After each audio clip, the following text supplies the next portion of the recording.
Congressman, thank you for being with us. First of all, your reaction to the arrest today about the man in Florida sending the Hallelujah. Great work. Hats off to the FBI for doing such an exemplary job in a relatively short period of time. And interestingly enough, I think many legislators take this as part of, unfortunately, the risk they give daily when they're serving their country. But it's nice to know that law enforcement has our back and able to get after these guys. Did your office do anything differently after these packages were found? Well, I'd have to ask my district director here. We were concerned, particularly since some of the, at least one package went directly to a district office. In D.C., all the mail goes to a central facility for this very reason. After that, the previous episode with the powder coming through, and all. Mm-hmm. So D.C. a lot more protected than our district office. We're worried because of the building we're in. There's a bank and all this stuff, and wanted to alert people that this could be a problem. But again, with the rapidity with which law enforcement responded, and I think the fact that it was on the news, thank you very much, mail was handled very differently. We're seeing on social media people from different sides trying to spin this arrest and what happened to prove their own point. Yeah. There's a lot of that these days. Yeah. How do you think this is going to factor into the state of politics now? Oh, because of the rapid, what appears to be a conclusion, don't want to prejudge things, I don't think it's going to factor in very much. This will be a story for a couple of days, and the fact that law enforcement identified a person, they have his actual fingerprints on this apparently, seems pretty conclusive, pretty definitive. I think that blows a hole in all these conspiracy theories. It looks like there's one extremely disturbed individual at this point that was doing horrific things that no American, no citizen, nobody in this country should ever do, and he's going to pay the price for it. You are part of the Bipartisan Problem Solvers Committee. Big question, what's it going to take to get more participation from both sides and people working together? Well, I founded this group about 5-6 years ago, frustrated like a lot of America with the lack of civility, the hyper-partisanship, and becoming aware that the rank and file really want to work together. I could give a long discourse on all the stuff actually that has happened in the last 4 or 5 years that people would be shocked that we work well together. The problem is leadership. Leadership divides us. Instead of going to the election cycle, fight the good battle, win or lose, go to Congress and govern, they're still fighting the political battles. And that's wrong, Dan. That's just not what America wants us to do. This caucus, I founded it with a Republican friend of mine, Reed Ribble from Wisconsin. Now Josh Gottheimer from New Jersey, Democrat, Tom Reed, a Republican from New York, are in charge of this group. It's 48 members, 24 Democrats, 24 Republicans. We have come out with a fix for the Affordable Care Act. We've come out with an immigration fix, an infrastructure fix, and finally a reform for how the House does its business. We want a speaker to represent not Democrats or Republicans, but to represent the will of the House. And members that have good legislation with bipartisan support ought to get a darn vote on the floor. And that's just not allowed nowadays. And we're going to try and hold firm and make sure that whoever wants our vote for leader, they better go along with some of these reforms. So you have these ideas, but how do you implement them? How do you get other people to buy in? Well, we have a unique opportunity in that everyone expects Democrats to gain some seats in the House of Representatives. Right now, the Republicans have an overwhelming majority. No need to work with Democrats. This election cycle, Democrats may take control. Even if they don't, I would venture to guess the difference between Republican and Democrat representation will be within single digits. And that's a sweet spot, gives us a lot of leverage as bipartisan group of folks to say, well, if you want to become speaker or if you want to pass a certain bill, it has to at least meet these reform standards. And our reforms aren't about you have to do what I say. It's let it go through the committee process. Let the bill be amended. You know, the simple things that America expects to be happening all the time that are not in Washington, D.C. So do you think there's going to be a blue wave? No, I do not. I think there's going to be a blue wind, a breeze that will enable us to elect a lot more Democrats this cycle. People are frustrated, frankly, with what's going on with this particular administration and the lack of movement. The Republicans have controlled all the chambers and the presidency, and people are frustrated with what's going on. I think that gives Democrats an opportunity. Hopefully Democrats won't go overboard. when we win in November, and we'll have a measured response that includes our Republican colleagues and gets back to governance and shows America that, yeah, we can actually work together. And despite what you see sometimes on TV, we actually like each other. Let's. You brought up healthcare and your committee. What is your idea, the committee's idea, for fixing the Affordable Care Act?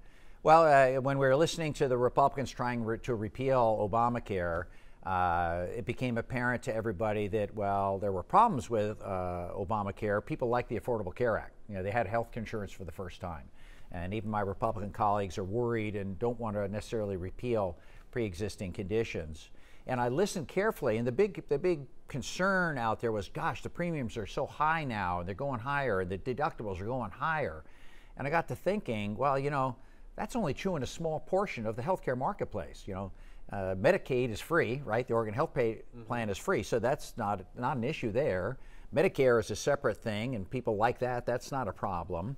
You know, large insurance plans that most employers have are fine. They're not going up by double digits. So what's this problem?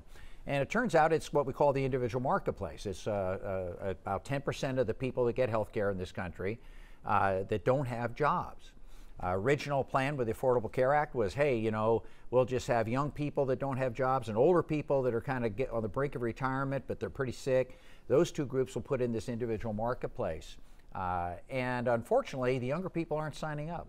So it's now mostly these older, sicker people not quite eligible for Medicare, that are skewing this market, and it's very expensive to take care of them. And in this marketplace, Affordable Care Act gives subsidies, so to a lot of people. But that's only for low-income folks or maybe lower middle-income folks.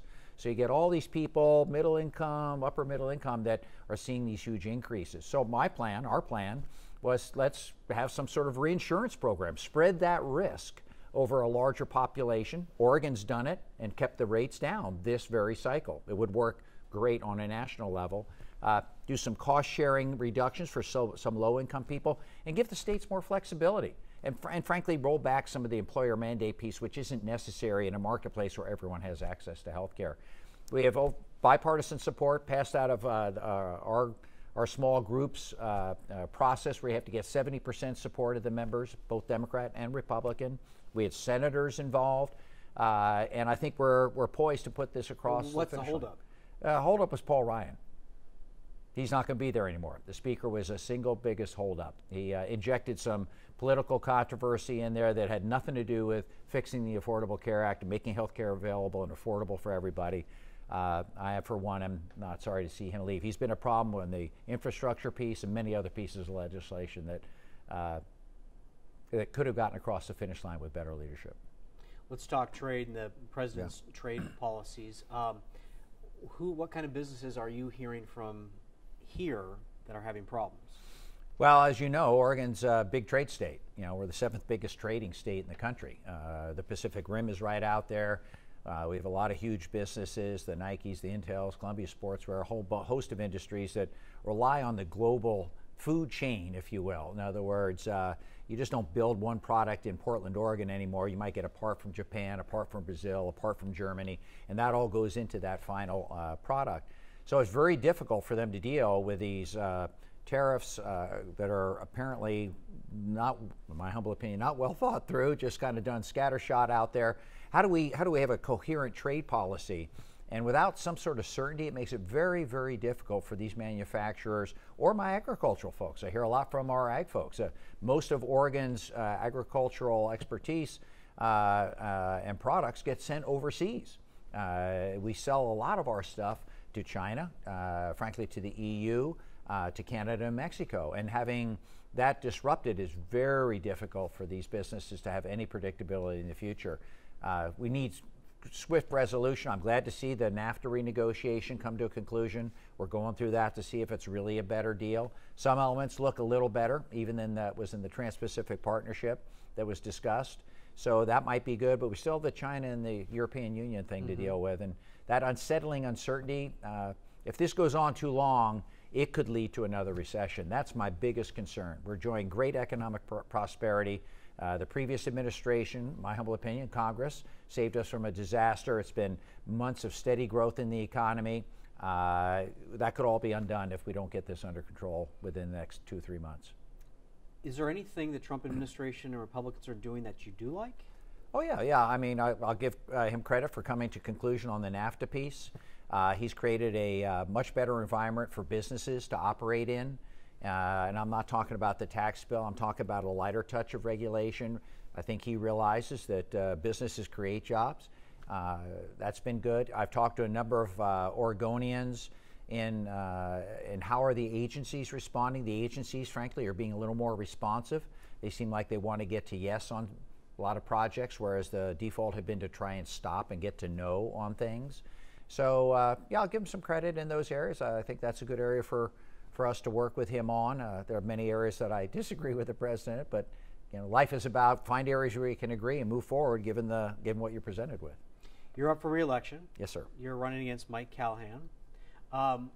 Why are you better to stay in this job than have him replace you? Well, I'm the only candidate that has any experience, frankly, in the real world.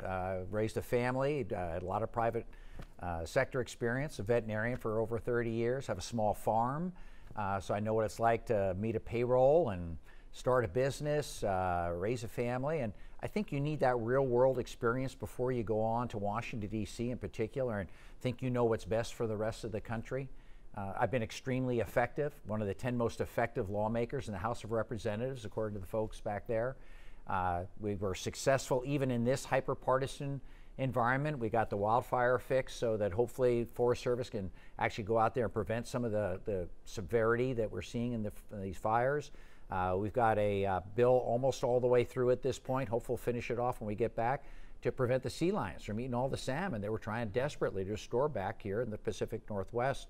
We did a great job with our veterans, restoring a caregiver program so they can get good service in their homes, don't have to go to an assisted living or nursing home facility. And frankly, this bipartisan work I'm doing. I'm known as one of the most bipartisan legislators. I'm one of the leaders that people look up to actually try and bring people together and get things done. That's the biggest issue I hear from Oregonians. Please work together and get things done. And that's exactly who Kurt Schrader is. I see you've got $2.3 million in the bank. Mm-hmm. He's got $31,000. It would seem to indicate a landslide. Money doesn't buy you love, right? That's the old song. So you still have to compete hard for the hearts and minds of Oregonians, convince them that you've been doing a good job and it's worth keeping you in that position. Congressman, thank you very much for being with us. Really appreciate it. Thanks, Dan. Appreciate it too. Sure.